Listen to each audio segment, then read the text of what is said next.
show is sponsored by Hivemind CRM. It is more than just a CRM. It is a real estate and business mastermind that comes with an all-in-one CRM. You can have unlimited websites and users. You can call, text, RVM, and email all in one user interface. And you can set up custom automations for any type and multiple businesses. 65% of companies start using a CRM system within the first 5 years of business. Once implemented, the Hivemind will save you on marketing, give you more time, and make more money. One of our users had his first $100,000 month using our system in June. We want to see you automate and accelerate your business. Text us at 210-972-1842 for future meetings, and of course to get our $1 course on how to make more than 6 figures on one land deal. You can schedule your free demo today at hivemindcrm.io.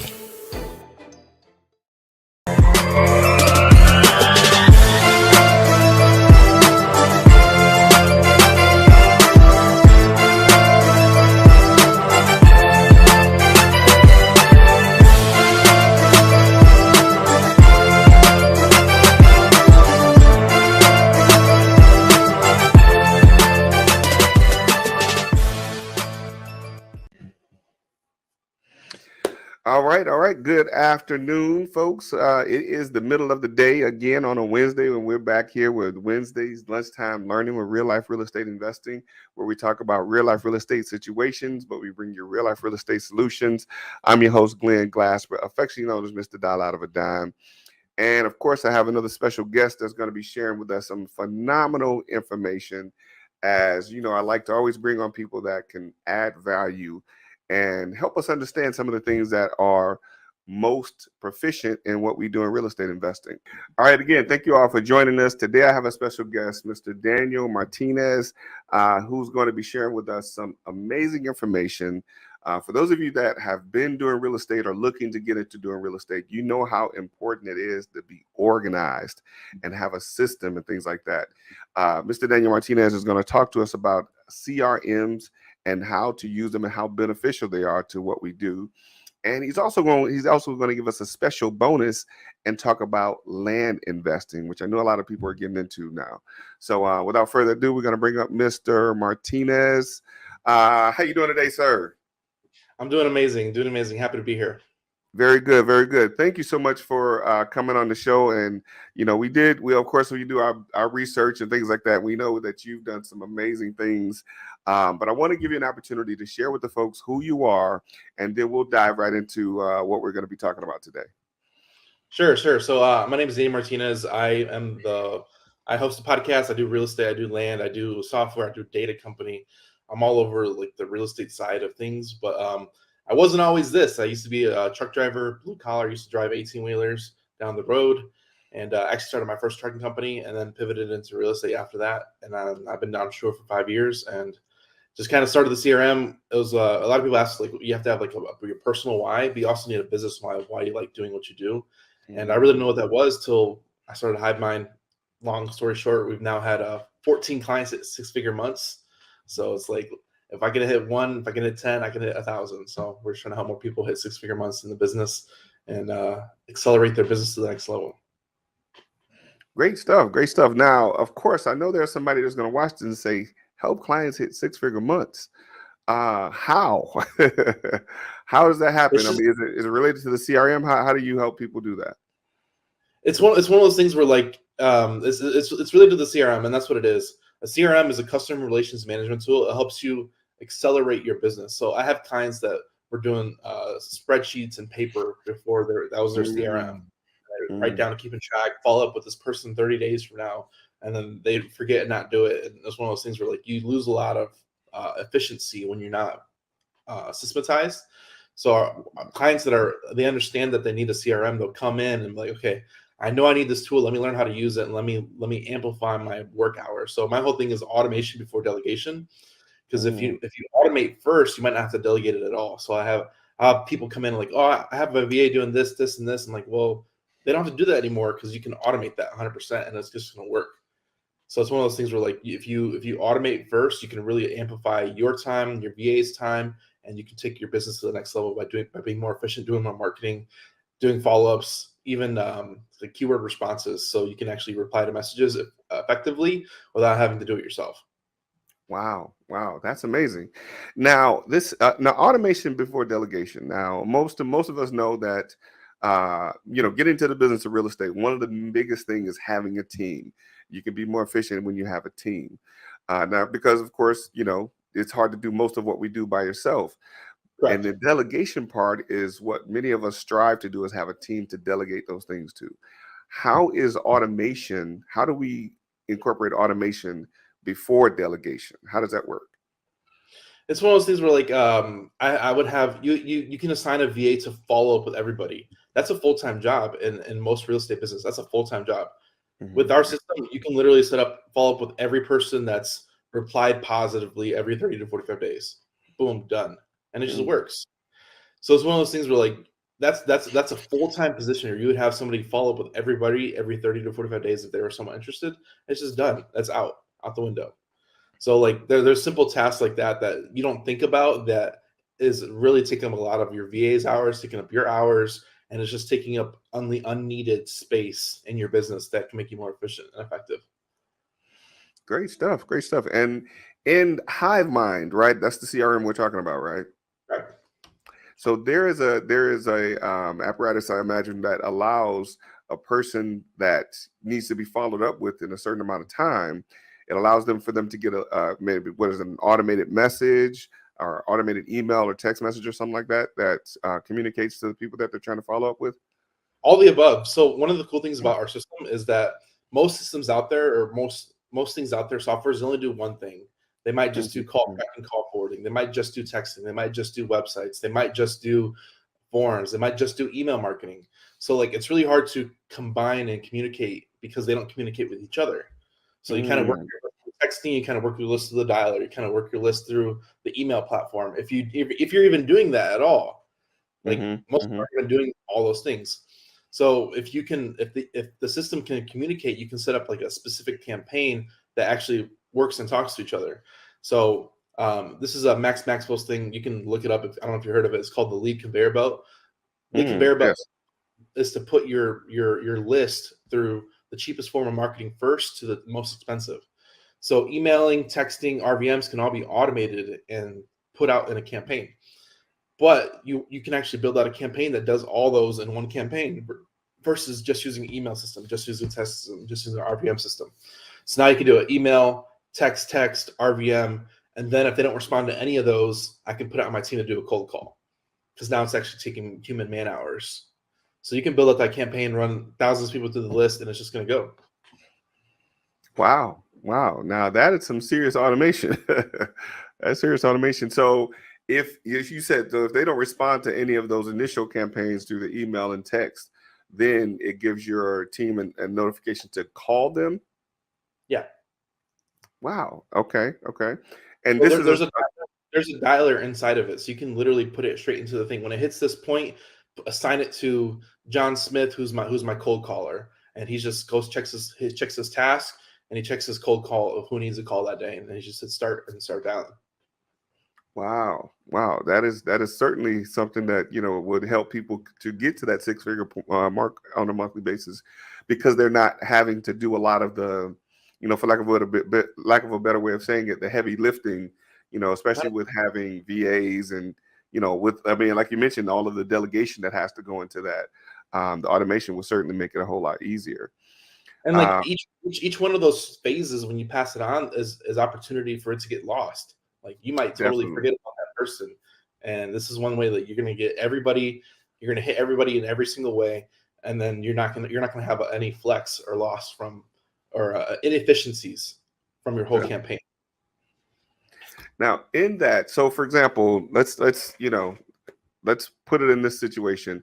If someone replies to a text message that says, "I'm not interested," what would be the next automated thing that happens? I mean, would there be a message that goes to the cold caller, or goes to it, or they just drop off the system? How does that work?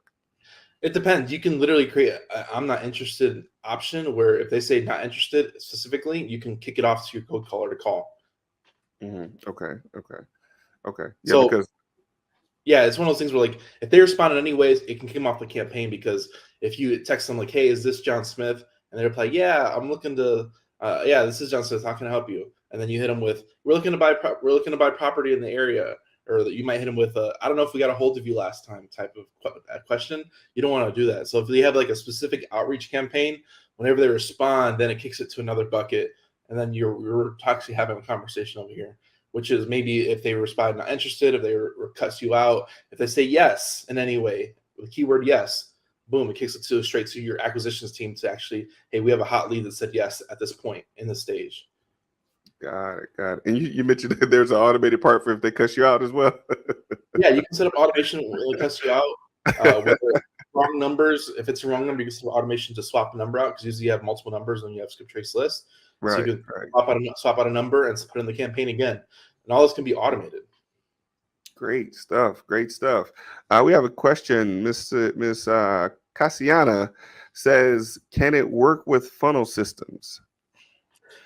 So we actually have internal funnel systems. So if you guys are using ClickFunnels in any way, you can actually copy your ClickFunnels website onto our platform for free, as long as it's your funnel. Okay. So we have websites too. So we use our websites for PPC. So it's just a simple website with a form on it. And the reason why we do that is because we don't want people to click down the About Us, the Contact Us page. If we're doing PPC marketing to a lead page, we want them only to have ability to lead page, and that's it. So we're gonna get more people filling out the form versus clicking around and About Us and Contact Us and picture of your family. I'm like, no, it's only the form. That's it. Right. You don't want them clicking all over the place. Yep. Okay. Great stuff. Cassiana says, oh wow, good stuff. And this, something like this, it would definitely come in handy for a lot of new and experienced investors because of the ability to automate that process. And I imagine you've had some success in doing it with your business. So tell me, what is the typical automated situation? So you mentioned email. So is it email first, then text? So imagine your leads are coming in through some type of funnel system or the PPC, as you mentioned.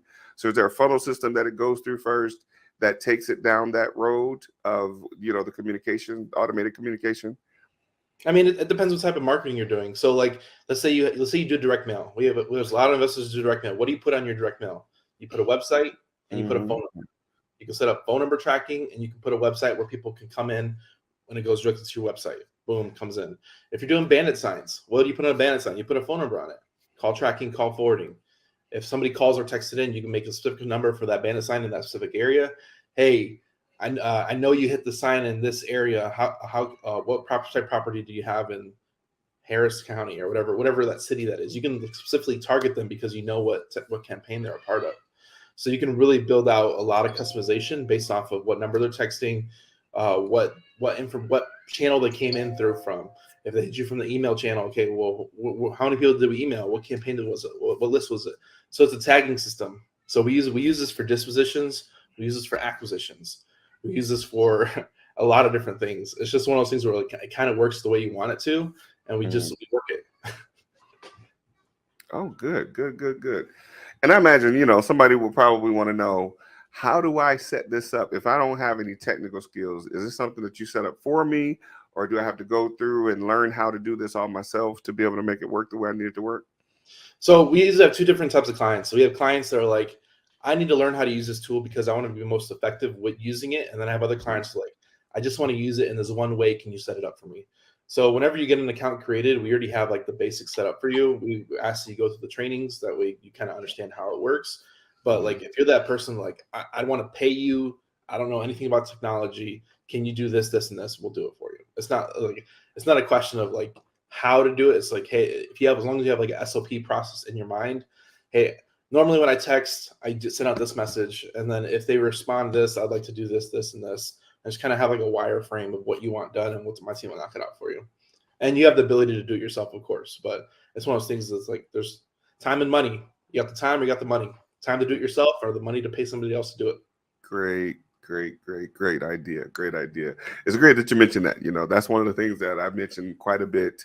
When I talk to people, most people have the idea that you can do real estate with no money and no credit. But you got to have a lot of time.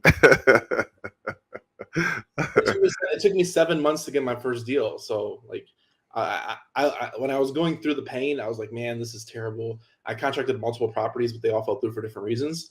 But like when I finally got my first deal, I'm like, man, this is gonna be a good story. Right.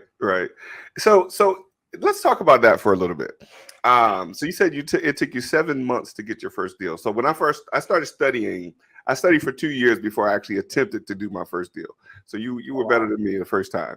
My first time around. That's because I didn't have a mentor or anything like that. I bought the Carlton Cheese course and I read it for like 2 years before I even, took a stab at it the first time. Do you mind sharing with us what was your process and what were some of the lessons that you learned during that 7-month period? It was I took a course. So for everybody that wants to get in this game, buy some type of course, minimal course, go watch YouTube, go get educated on the front end before you start putting your foot in your mouth, because it can happen really quick. So get educated a little bit before you jump in. So I took a course. I paid like $250 for it at the time, and I kind of got the education. But for me, it was a necessity. I was already an entrepreneur at that point doing trucking, and I had to pivot. I had to pivot because my trucking company was going through the ringer. I wasn't really making any money, so I had to pivot. So it was like a necessity for me. Where you had like the option of like, nah, let me keep on studying and do this. Me, it was like I have to do something else. Like it was like I'll sit in a wall. So like for me, like I contracted a bunch of houses. I probably contracted 5 properties, all houses, before I did my first deal. My first deal that I actually contracted and closed was a land deal, and never looked back ever since. So I've been doing strictly land after that. I've only done one other house deal, and that was because I moved from Atlanta and I did a lease purchase with my own house that I bought with my own mortgage. So that's the only other house deal I've ever done, and all the rest is land. Oh wow! So you primarily just do land? 100% land. Wow! What are we missing out on? What are we missing out on doing land instead of doing houses? So land is think about this. Everybody think, oh, there's opportunity houses. Think of how much of the United States is land. Like 60% of the United States is land. So think of how much opportunity that is. There's less competition because people don't know what it is. Absolutely. Another reason I would like it doesn't cash flow. So whereas a house, a seller knows they can list it, they can sell it, they can put on Airbnb, they can rent it out, they can leave it vacant if they want to. They have all these options. With land, they either sell or hold, and that's the only options they have. That's it. And taxes are owed every year, so they're actually negative cash flowing every year. So there's already underlying motivation. Whereas like most people that do houses, they're targeting water shutoff list and vacant list and tired landlord list. We just target land because they're all motivated in some way. They're all motivated in some way. So check this out. And there's no attachment to it too. So most land is owned free. Most land is owned free and clear. So you can get a really good deal. So think about if you ever done a free and clear property, they're really, you can really sometimes get a really good deal on that because they're thinking from 20 years ago what the equity was and how much equity it is now. They might not know what they're talking about. So with land, you can really get a good deal. Really get a good deal. And we can talk about some case studies and stuff like that. But you can really get a good deal, and there's no attachment to it. So like most of the time it's passed down. Grandma had it, passed it down to their kids, and now it's just passed down. They've probably never seen it, never visited it. There's no attachment to it. They just something they inherited that they have to pay a bill for every year. Number 2 is that there's no like verifiable comps. So like whereas there's a 3-2 neighborhood that has 3 2s with 2,500 square feet, there's going to be houses that sold all throughout the neighborhood because there's a verifiable comps. With land, there's not. So it's all subject to what a seller is willing to pay for it or what a buyer is willing to pay for it, and that's 100% leverage. So like we'll get land deals, and we'll oversell the property because we'll owner finance it. So we create the financing, we create the terms, and we'll create the price, so we can create a huge spread. Whereas if your house is, you have to sell it to an investor, so you're losing twice. You have to create profit for the end investor, and you have to create profit for yourself. Whereas if you do land, you can still start trade to retail and collect all the profit.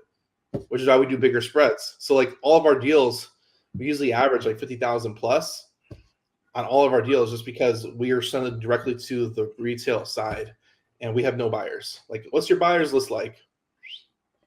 0. I only have a buyers. So how does one, so what's the benefit? Like, so, you said you don't have a buyer's list, there's no comps. So for a person to look at that and be attracted to that, of course, the huge spread. I mean, you named the several benefits, but for me, okay, say I'm a novice and I have no idea what any of that means. What is the thing that attracts me to land over houses? What's the single most important thing that would attract me to it? Do you have any rentals right now?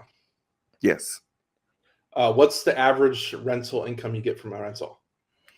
About $500, $600. $500-$600. It's pretty average, right? Check this out. We did a deal. It was about a $35,000 lot about a year ago. Seller came in. Hey, I want $15,000 for my property. Okay, we'll give you 8. We'll give you 8. He's like, no, I need 15. I have to get 15. I'm like, all right. So 90 days passes by. He comes back. Hey, are you still interested in my property? He's like, yeah, of course. What you got? He's like, I got this property. I want 15 for it. I'm like, hey, I remember you. We told you 8. He's like, you can't do any better? No, 8. He's like, all right. So we contracted it for 8. Check this out. With land, you can contract for 90 days. That's not unheard of. So you get longer stretch periods. So 90 days. What do? We put it on Facebook Marketplace for $8,000 down, $500 a month for 5 years. We found a buyer in a week.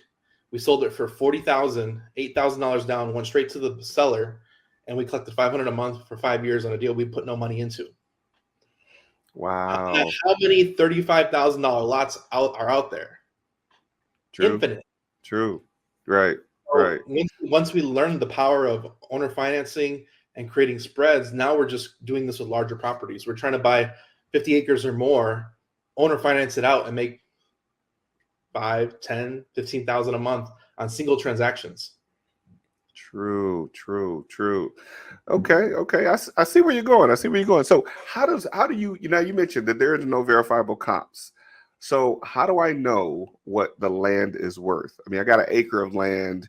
It's in, I don't know, we'll say near a major metropolitan city. How do I evaluate that if there's only 2 or 3 lots available?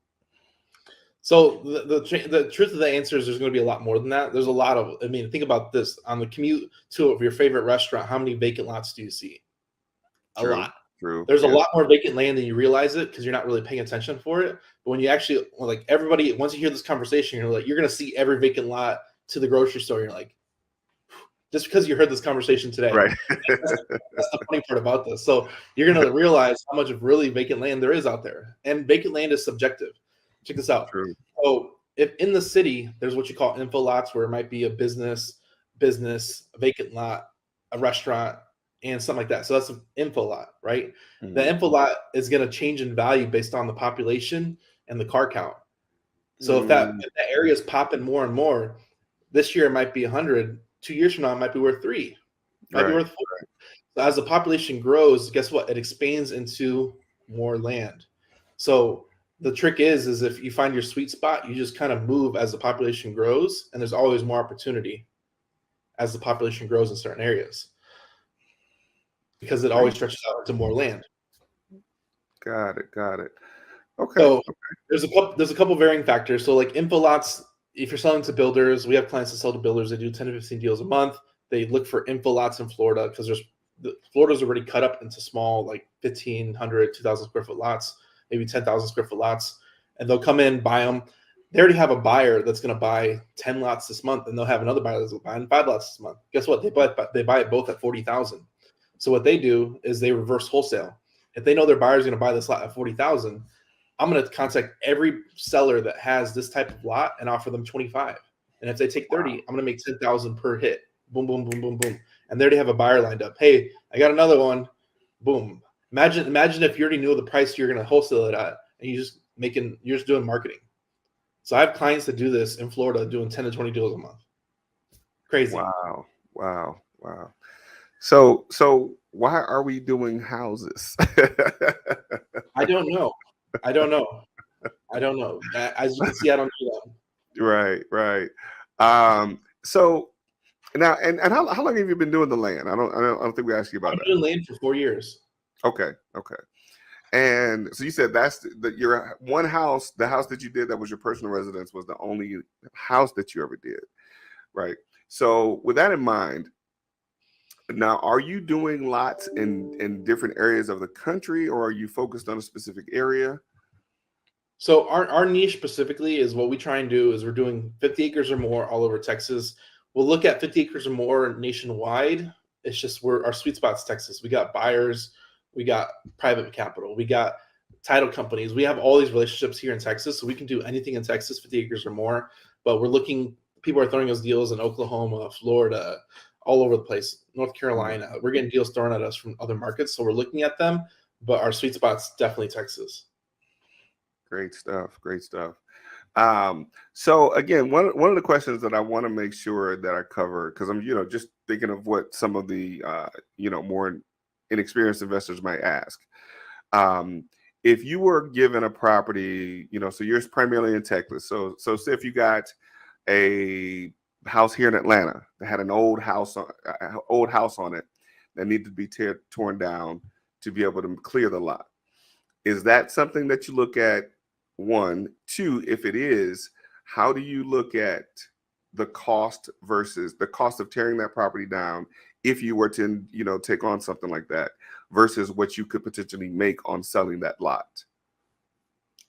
There's a lot of we don't really do that because, like I said, we do 50 acres or more. Like literally, we're looking at 100,000 plus land tracts. We don't like anything under that. There's like different sub niches in real estate and land, as you know. Like if you get into houses, you're doing Airbnbs, you might do rentals, you might do short-term rentals, you might do the BRRRR strategy. With land, there's sub niches too. So that might be like a sub niche. So there was a video I saw recently on TikTok, and it was like out of like Seattle or like Silicon Valley, and they showed this house like in 2008. It was just like a regular house. Somebody came in, tore it down, built like a modern home, and it was a lot bigger. And then literally 5 years later, somebody came in and tore it down again and built like a mansion because the Wow. area have went up in value that much that it was worth it to tear it down and build up a mansion again because it was probably worth a $2 million house at that point. So the value's in the land. So as the population, I mean, I've seen this in Florida too. We did an event in Florida end of August. And Florida, if you've ever been to Miami, there's little rivers that cut to the ocean, and there's houses right on the corners with yachts parked right on the front. If you ever see them, sometimes they're tearing down those houses, the older houses, maybe 20 years old, 10 years old, and putting like mini mansions because they can afford to. It's location.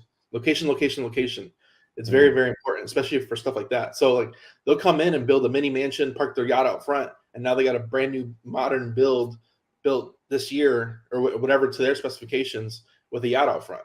And it's all about that corner lot being specific location. So like when it comes to land, it's just one of those things where like if a buyer wants it because they might like that location. They might want a pond to throw fish in it to go fishing all the time on their land. They might want acreage to shoot on their land. They might want to do recreational stuff. So the one thing about our buyers is they're people that buy land, there's no utility with it. So they're usually ready to spend money.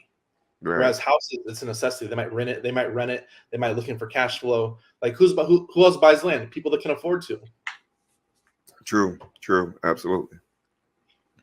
And I guess, just thinking of the question that will potentially be asked in a situation like that, the short answer is, why tear down a house? There's plenty of land. There was no houses on. Right. And that's why like half-burned houses, they just let them sit because there's no, like whoever buys that property has to get a really good deal because they already got paid out by the insurance, by the fire damage, and they have to come in and clean it all out. So they're actually spending money. So they have to get that deal almost free, which is like people that buy burn properties are like, I'll give you 10 grand for that lot because I still have to come in, tear down half the house, remediate it all, and build it back up again. Absolutely. Good stuff. So the average lot size. Now you're saying 10,000 acres. Now we're saying 50,000 acres, right? And this is just in Texas that you're looking at. 50 acres or more. 50 acres or more. Okay. So it's nothing. So you're not looking to sell, a wholesale land or lots that are just for single houses. You're looking for like subdivision type projects. Is that correct? We're not even doing subdivisions. So our whole strategy is to sell ranchettes. What the ranchette is 10 acres or more. So if you do subdivision, it's a lot more of a process. You have to bring in roads, you have to bring in utilities, you have to bring in shovels. We're just flipping paper. We're flipping paper. Like a lot of people are like, oh, I'm going to develop this land. I'm like, why? It's going to take 9 to 12 months. You know what's going to happen in 9 to 12 months? I don't know. Right. I don't want to be that long. What happens in you know, we're in a recession and we're in a crash. And I say that facetiously because, you know, so many people are, you know, hands up in the air about stuff like that. If people knew anything about the crash of 2008, they would clearly know that we're not anywhere near that now. So I'm joking in that way. But in the sense of something like that, how does lots and land, or how are they affected in a recession or a crash? Are they affected in any way in, you know, buying and selling? So I will 100%. I don't know because I've only been in this 4 years. I mean, I was 16 when 2008 happened. You know, like I wasn't even looking at real estate. I was looking at girls. You know, right? So at least you're honest. At least you're honest. I mean, it was one of the things I didn't know about this back then. So what I've heard is that land is it doesn't flex at all from the recession type thing because all our buyers are coming in cash. And if we're offering financing, they're still going to have cash to buy land. So like one of our buyers, he actually buys in mobile homes. So like for him, he's a mobile home niche. So he'll buy land from us, put mobile homes on it, and sell it again. So that's his whole niche. So we're working with people that actually have capital that do business in the land business to make profit or for leisure. So they have capital. Great stuff. Great stuff. So and just, you know, and for the people that are sitting way in the back, we will make sure we're clear of the air on that. People that are primarily investing in land are ones that have the capital to do it, right? And looking at the overall, you know, I mean, you got to be liquid in some way or another to be able to do that and look at the long-term benefits of purchasing the land. You know, from the person the person that's actually investing in it. But from a wholesale perspective, you just have to have these people in mind when you're marketing these types of projects. So a lot of people like projecting. A lot of people like projecting their own insecurities on their sellers, which you got to think about that. Like, oh, I would like, who would buy this? I'm like, there's people out there that buy boats. What do people do with boats? They leave it in the slip for 6 months and go out once a month. Absolutely. Like, absolutely. So you can't project your own insecurities of what people would do. I mean, I couldn't agree with you more. You know, people buy rocks as pets. So, I mean, come on. So you can't limit what someone will or is willing to invest in as long as it benefits them in a way or another. So absolutely, I totally agree with that. So, and I think you may have answered this question, but I want to just circle back to get an idea. You said you drove trucks previously, right? Now, of course, you have this huge data company. Why land? You may have answered that question, but I want to make sure I'm clear. Why did you get into wholesaling? I want to make sure I'm saying it right. Wholesaling lots and land. Why did you decide to do that? It was me and my partner, we both kind of fell into it. We didn't know this niche was out there till we kind of fell into land deals. And the crazy thing about this, if you talk to like any experienced real estate investor, they've done at least one land deal. And I've had this conversation multiple times with multiple different people. Like, oh yeah, I've done a land deal. It was like the biggest check I've ever made. And I'm like, okay. And like it doesn't click with them. And then like we'll talk to businesses that I did an interview. I'm not gonna put his name out here, but I did an interview, and they're like they're doing the podcast, big office behind them. They got 30-40 employees. They do 200 transactions a month. And they're like, so like, how many transactions do you guys do? And I'm like, we're trying to do like maybe 5 to 10 a year. And he's like, and he got like the stink face at me. And I looked at him and I'm like we're trying, like our goal next year is to do 10 $1 million deals. 10. Yeah. It. Yeah. So most people are like, most people, it's like a competition. I do 10 deals a month. I do 20 deals a month. I Right. have 300 doors. But what's the cash flow look like? So for us, it's like, it's not even a competition of like how many deals per month you do or how many transactions you do. I'm trying to do bigger and larger deals. I'm trying to create more cash flow than you and all your doors have in one transaction, where it took years to compile. And we're trying to do this all with doing 10 deals a year. Like we're trying to be more effective than proficient. Right. Yeah. The quality over quantity type of situation. If you do 10, you probably make as much as those guys that do 20 deals a month. Listen, I get it. I'm slam dunking my way out of this thing. And it's crazy because like every time I look at like big operations, I'm like, his churn's got to be crazy. His rental income's got to be crazy for that office. Like your overhead's insane because you have all these employees. And I'm like, I'm trying to stay lean and we're trying to maximize profits. And like one of the big things, like you always hear about, like, how do you, the average wholesale spread is like 17 grand as of like a few months ago. So like if you're trying to make larger spreads, you target more expensive property. That's it. It's just zeros. It's the same process you do the small transaction. So like I have clients that do all these info lots, and I'm like, I'm happy for you. Like I'm happy for them that they're doing all those transactions, but I'm like, you can be more effective. Yeah. No, it makes sense. I mean, if you don't have to do it now, this is an ironic situation, though. I have to say, Daniel, because you are the person that has the CRM for the guy that's doing the 20 deals a month, but you only do 1 or 2 deals. You still use the CRM. See, the thing about this is that the CRM amplifies what you can do. So like if I can do one deal a year on Google Voice and paper, all for you, man. It's all for you. But I can still amplify and do more transactions and be more efficient, no matter what I'm doing as a whole. Because we still do a lot of texting. A lot of my outreach that we use our system for is for selling our deals. And who do we text? We text agents because agents have buyers. So if you text enough agents, somebody's going to have a buyer for you, and they're happy to make the C word, the commission. So Absolutely. we just key in on that. Hey, we'll pay your commission if you just bring a buyer, and like, oh yes, I have a buyer. We're gonna go view it tomorrow, and they're just doing backflips and stuff like that for 3%. I'm like, okay, right.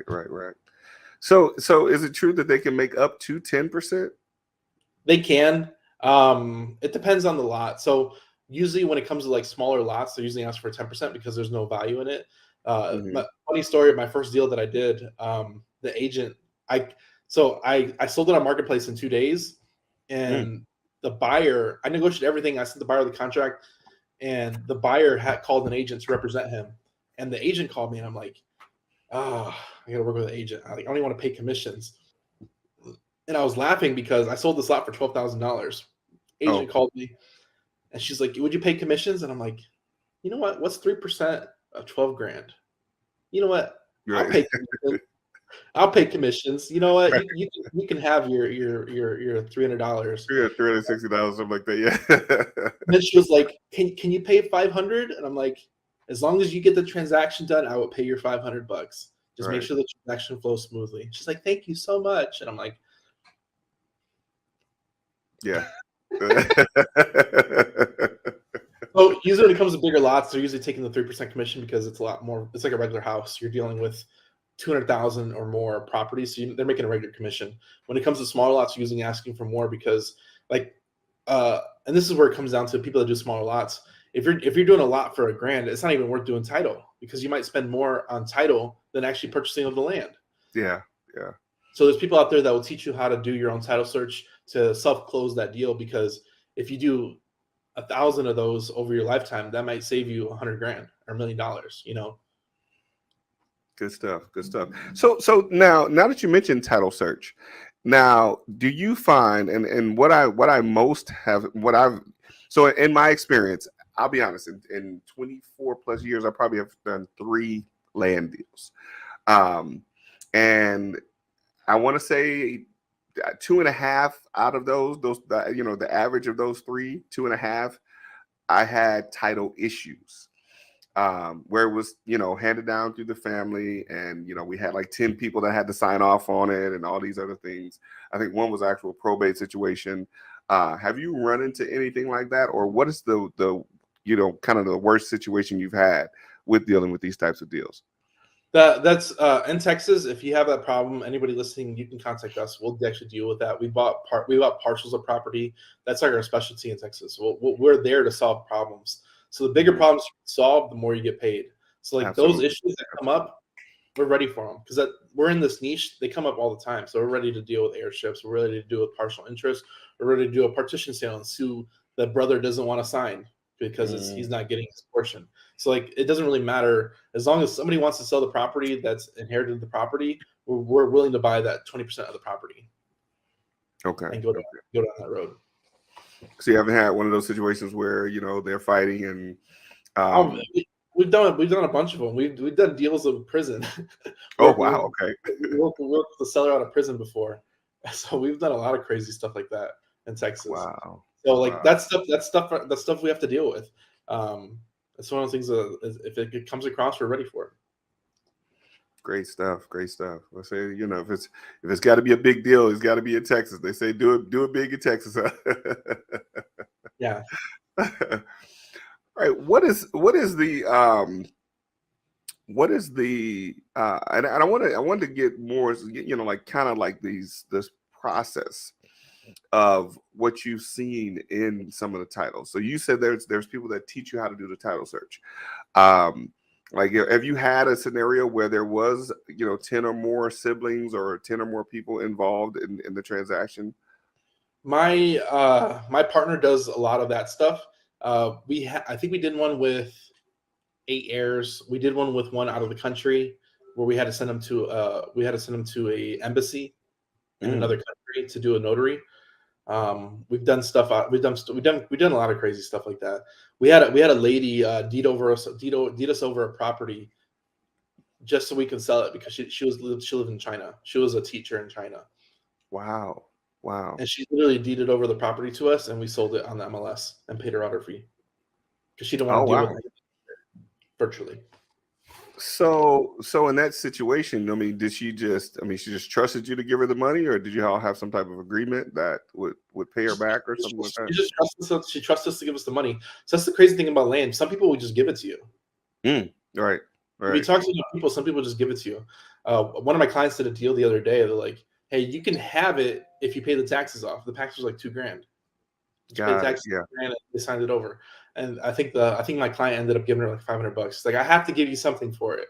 So he gave her like $500, paid the taxes, got a property for $2,500. Wow.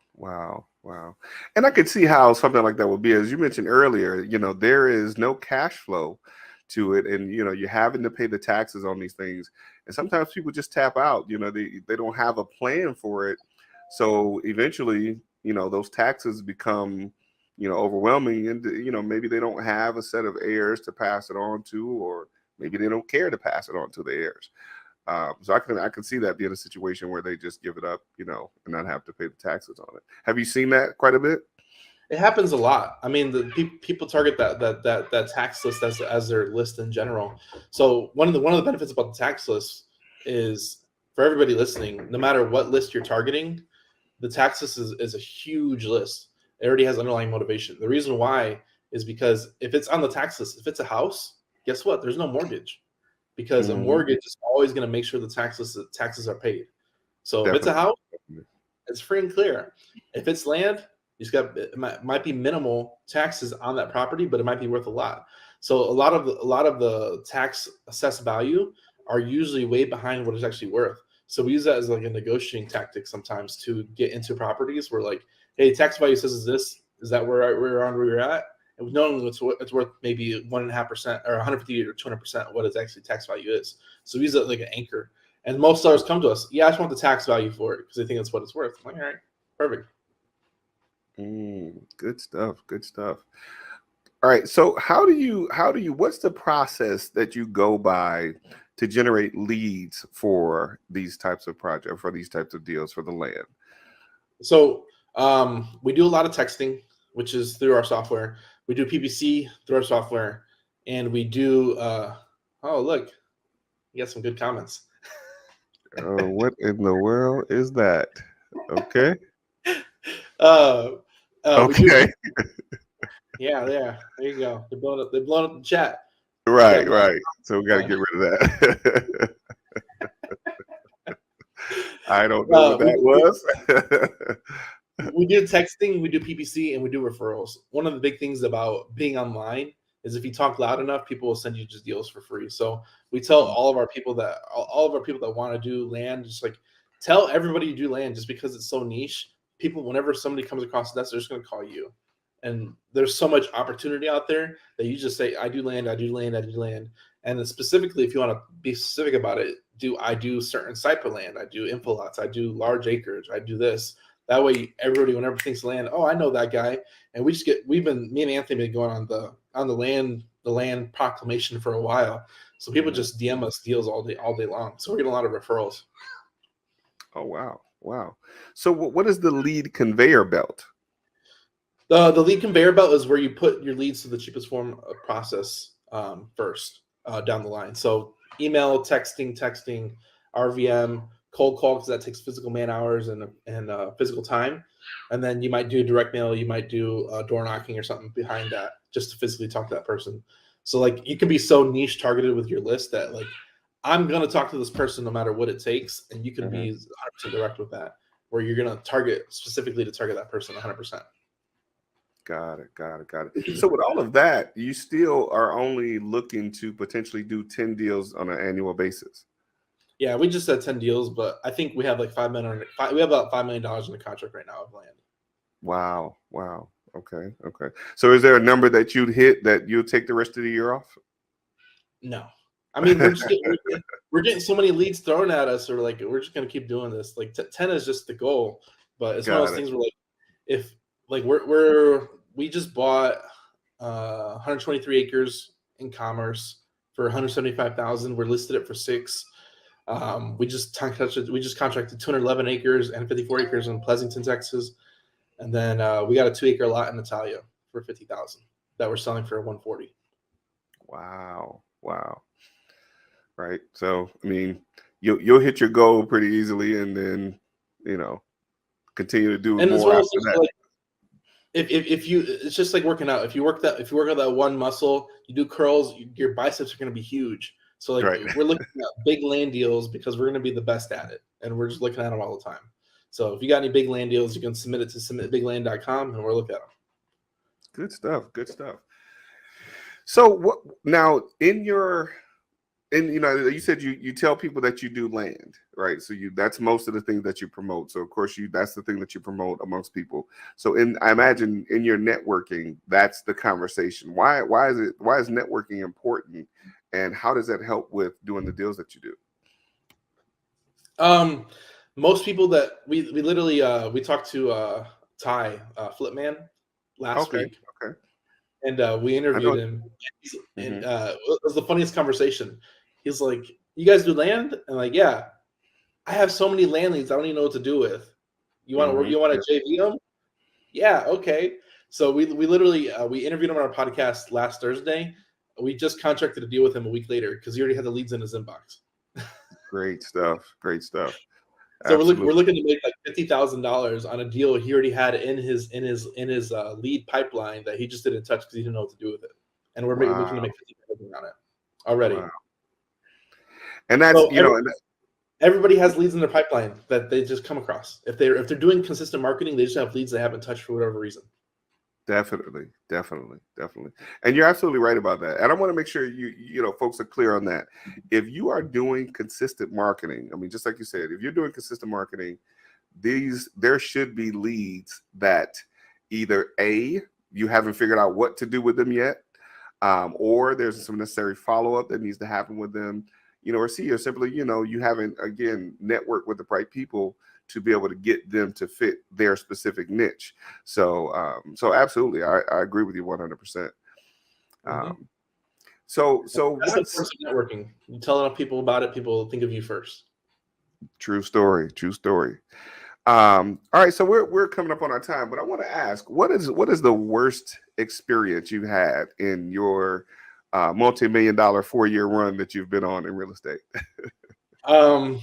I've had a few, and I talked about this recently.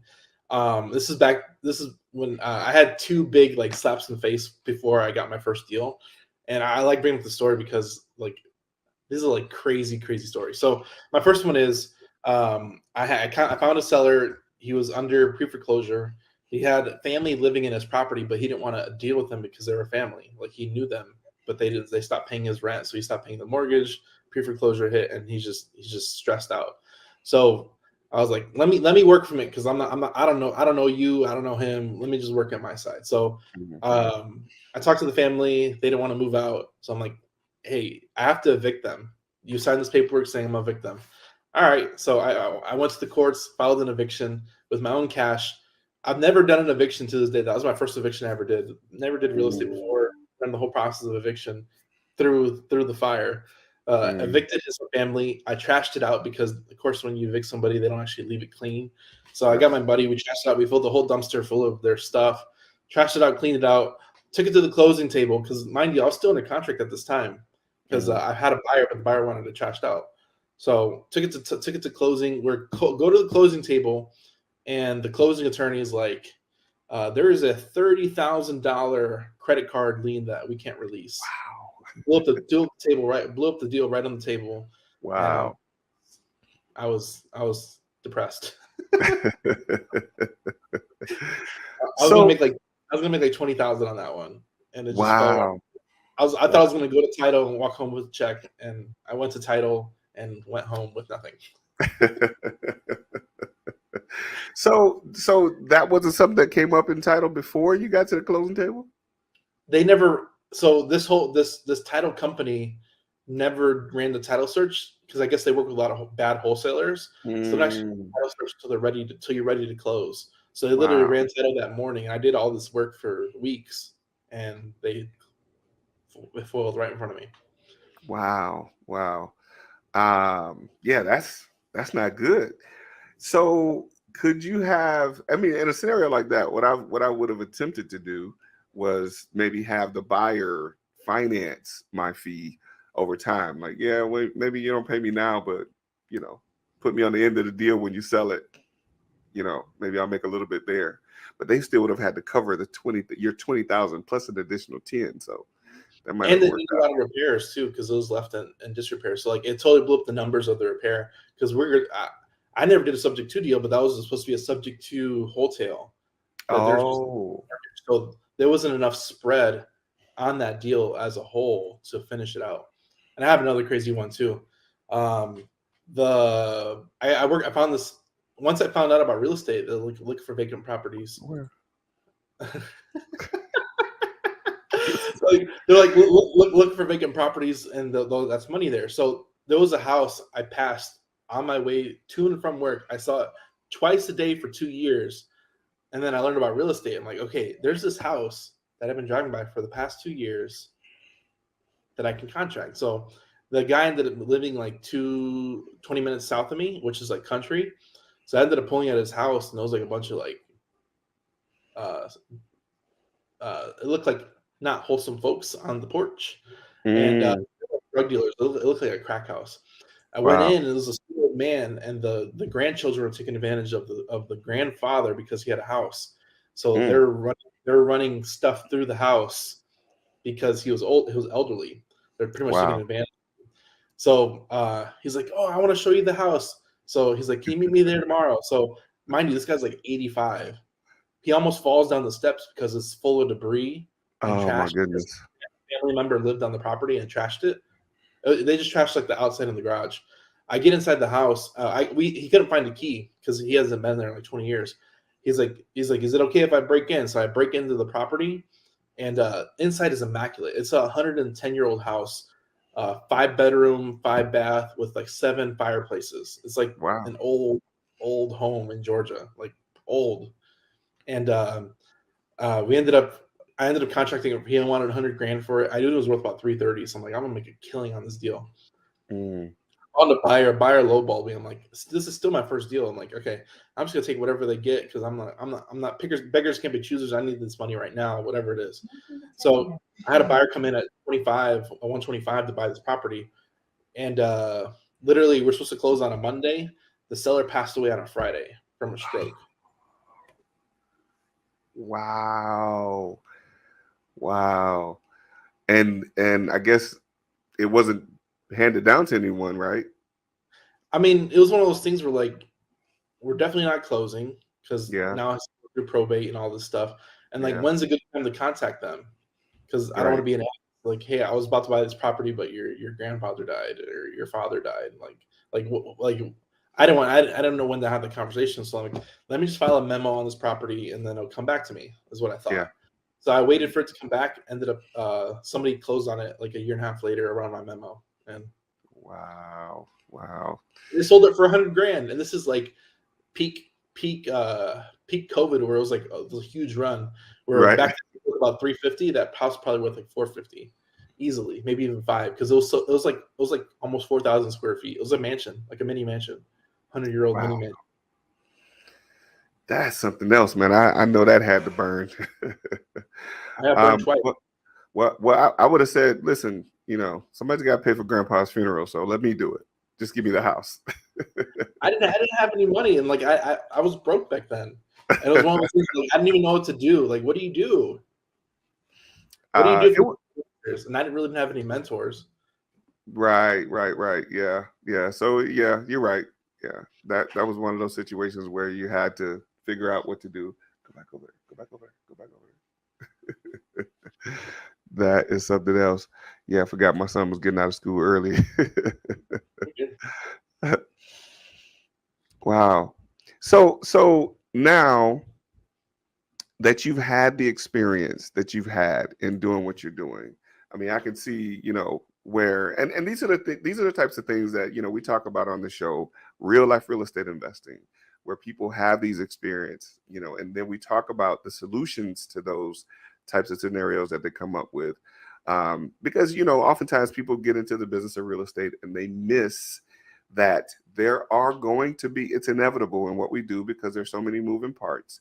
There are going to be some issues that you run into, right? But it's not what happens to you, because what happens to us all. It's how you respond to those things that happen to you. And, I see that what you've done is that you've turned those experiences into a greater testimony, I guess we'll call it, with the experience that you now have in land. What would you say to the, aspiring investors, someone that's coming along, either to get into the business of real estate or to get into the real estate by purchasing or selling lots and things like that? What would be your advice to a person that's trying to get into the business?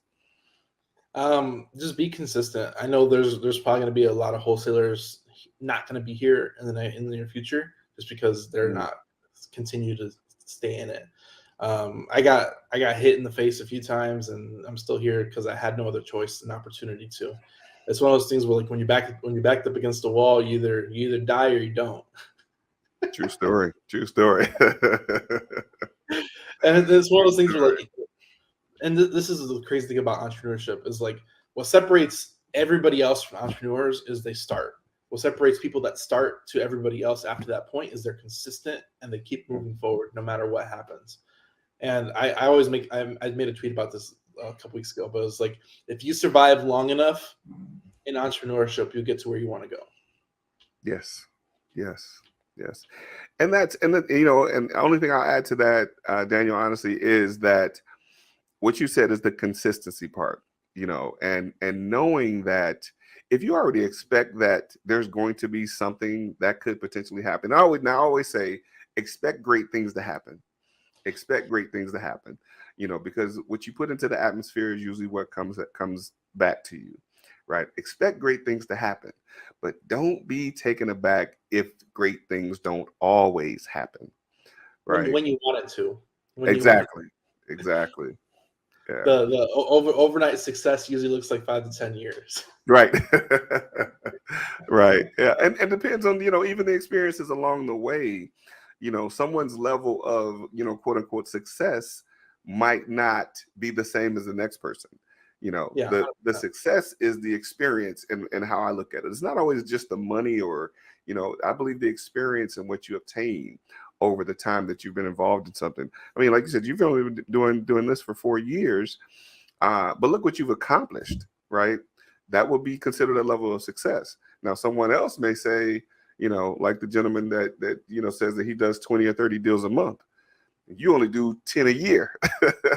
Who's successful? Right? All matter of perspective. Absolutely, absolutely. But listen, I want to thank you for definitely, you know, spending the time with us today. You gave us some very, very valuable information, and I'd like to invite you back on, you know, just to share with us some more insight, you know, some of your experiences now throughout the you know, what you're doing with lots and land like that, because I know some people are going to want to learn more about that. In the meantime, how do people get in contact with you if there's questions, or if, you know, maybe someone wants to learn from you how to get involved in doing lots? So we do a lot. If you can't find us, you're not looking hard enough. We're at Hivemind CRM on every platform. We have our own podcast with 240 episodes called the Hive With Us Podcast Network.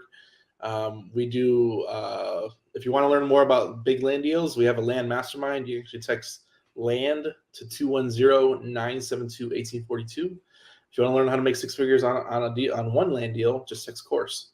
So we provide a lot of content and a lot of information out there as a whole. We just hit 1,000 videos on YouTube yesterday. So if that's not enough to get your taste buds, let me know. We're making more. Absolutely, absolutely. And as far as the CRM, you know, with Hivemind, is that now? So Hivemind is hivemind.com, I imagine. HivemindCRM.io. Okay, that's right. I did have that in my notes. But I'll make sure we have that, you know, and you know, when we post everything, so people can get in contact with you that way as well. Any parting words you want to share with the audience before we get off? I mean, I got a few. I mean, there's on my show, I always like, what's a quote that's yours or somebody else's that you resonate with? And I got a few of those. So it's you build your infamy off the content you produce, and I've just seen it happen. Like if you want to make a difference, just start producing content, bad or good. It'll get better over time. Just produce. And then the other one is you only have one name. Treat it accordingly. Absolutely, man. That's worth the show right there, worth the content of the show, you know, for people to understand that you only have one name, treat it accordingly. Now, I always tell people that come on my show, Dan, or people that I talk to, the first time I use your quote, I give you credit for it. The second time is mine. I have another good one. This is what my partner said yesterday. He says, you either succeed or you have excuses. You can't have both. Absolutely. Real talk. You can't take excuses to the bank, is what they tell me. There you go. All right. Thank you again. Thank you for joining us today. I certainly appreciate you taking the time, and certainly appreciate you sharing the great information that you shared today, in spite of those additional comments that we had. I don't know where those came from. I don't even know what you're talking about. Right. So you didn't see it. I didn't see it.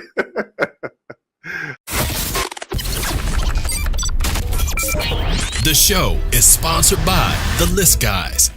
Do you need more leads in your local or virtual market? 1 in 10 small businesses don't invest in any kind of marketing. The List Guys have over 35 plus list types to choose from, and you can mix and match any list or criteria.